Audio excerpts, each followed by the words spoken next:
Hi అండి. Welcome to money vlogs 944. ఎలా ఉన్నారండి? నేనైతే చాలా బాగున్నానండి. అమ్మో, మళ్ళీ ఈ పిల్ల నాన్ వెజ్తో వచ్చేసింది అనుకుంటున్నారా? వెయిట్ చెప్తాను ఆగండి. పిల్లలు అడిగారని చేస్తున్నానండి. పిల్లలు అడిగాక తప్పుతుందా? మన దగ్గర ఉన్నా లేకపోయినా, మనం తిన్నా తినకపోయినా మాత్రం వాళ్ళకి మాత్రం కంపల్సరీ పెట్టాల్సిందేనండి. వాళ్ళ సాటిస్ఫాక్షన్ కూడా మనం చూసుకోవాలి కదా.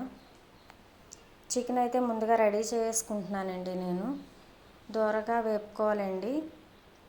పచ్చిమిరపకాయలు, ఉల్లిపాయలు సన్న కట్ చేసుకున్నాను. అందులో కొంచెం పసుపు వేసుకొని దోరగా వేపుకోవాలండి. వేగిపోయాయండి. ఇప్పుడు అందులో చికెన్ వేసేసుకోవడమే.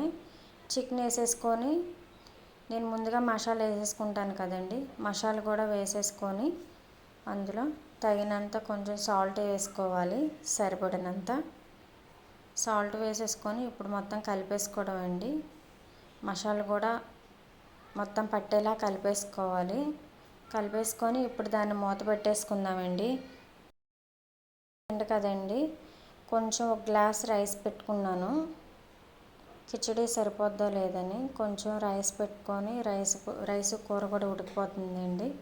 త్వరగా అయిపోతుంది వంట. అన్నం అయితే పొంగిపోయిందండి. నేను అన్నం అట్టేసరి పెట్టని తెలిసి అన్నం వంచేసుకోవడమే. అంతలోకి నేను ముందుగా కట్ చేసుకున్నానండి కిచడీ కోసం. కట్ చేసుకొని ఇంకా రెడీ చేసుకోవడమే. అన్నం ఉంచాక ఇంక వేసేసుకోవడమేనండి. కూర అయితే రెడీ అయిపోయిందండి. ఒక 70% ఉడికిపోయింది. ఇందులో మనం ఒకసారి కలుపుకొని కొంచెం కారం వేసేసుకోవాలి. సరిపడినంత కారం వేసేసుకొని ఒకసారి మళ్ళీ కలిపి ఒక 2 నిమిషాలు మూత పెట్టి ఉంచుతానండి. వెంటనే వాటర్ పోయిను నేను. అప్పుడు 2 నిమిషాలు మూత పెట్టి మళ్ళీ తీసాక వాటర్ వేసుకోవాలండి. సరిపడినంత వాటర్ వేసుకున్న తర్వాత మూత పెట్టేసుకోవాలండి. ఇప్పుడు కిచడీకి రెడీ చేసుకున్నాం కదా. కిచడీకి ఇప్పుడు రెడీ చేసుకున్నది ఇప్పుడు వేసేసుకుందామండి. ఒక్కొక్కటిగా అయినా వేయచ్చు, అన్నీ ఒకేసారి వేయచ్చండి. మీకు వీడియో కోసం నేను అలా చూపిస్తున్నాను, ఒక్కొక్కటిగా వేయడం. మా వీడియోస్ కానీ మీకు నచ్చితే like and share and subscribe అండి. Please support me my channel please అండి. ఇది నా కొత్త ఛానల్ అండి. కొత్త ఛానలే కాదు, ఇదే స్టార్ట్ చేశానండి నేను యూట్యూబ్.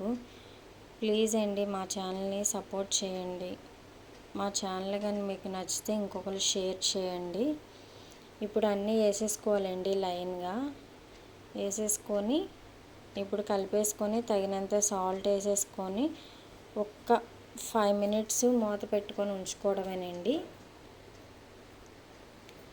భలే కనిపిస్తుంది కదండి కలర్ఫుల్గా. ఇప్పుడు కూర అయితే రెడీ అయిపోయిందండి.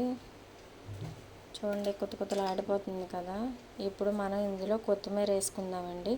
కొత్తిమీర వేస్తే పిల్లలకి నచ్చదు, కానీ ఫ్లేవర్ కోసమని వేస్తున్నాను. కూర అయితే రెడీ అయిపోతుందండి. ఒక 2 minutes మూత పెట్టి తీసేయడమే. ఇప్పుడు కిచడీ ఇందాక వేసుకున్నాం కదండి, అన్నీ మూత రావట్లేదండి. అయిపోయింది. ఒక్క 5 minutes మూత పెట్టుకొని తీసేసాను కదండి. కొంచెం ఒక 20% మగ్గాయండి. ఇప్పుడు అందులో మసాలా వేసుకుంటాను. కిచడీలో మసాలా వేస్తారండి, నాకైతే తెలియదండి వేస్తారో లేదో. ఇప్పుడు అందులో కూడా రైస్ వేసేసుకున్నానండి. గ్లాస్ బియ్యమే తీసుకున్నాను నేను. కుక్కర్ చిన్న కుక్కర్ అండి, అందుకనే. చికెన్ అయితే రెడీ అయిపోయింది. చూసారా ఎలా ఉందో? యమ్మీగా కనిపిస్తుంది కదా. చాలా టేస్టీగా వచ్చిందండి. ఇప్పుడు పిల్లోడికి కూడా అన్నం పెట్టేస్తున్నానండి. ముద్దపప్పు చారండి. మొత్తం రెడీ అయిపోయాయండి కిచడీ అవన్నీ. కానీ వీడియో తీయడం మర్చిపోయానండి. మా పెద్దోడితో షార్ట్ వీడియో తీస్తున్నాను. కిచడీ చూడండి ఎంత పొడి పొడిగా వచ్చిందో. చాలా బాగుందండి. రెండు చాలా టేస్టీగా ఉన్నాయి. మీరు కూడా ఒకసారి ట్రై చేసి చూడండి. చాలా టేస్టీగా వచ్చాయండి. చూసారా? మా వాడు చూడండి.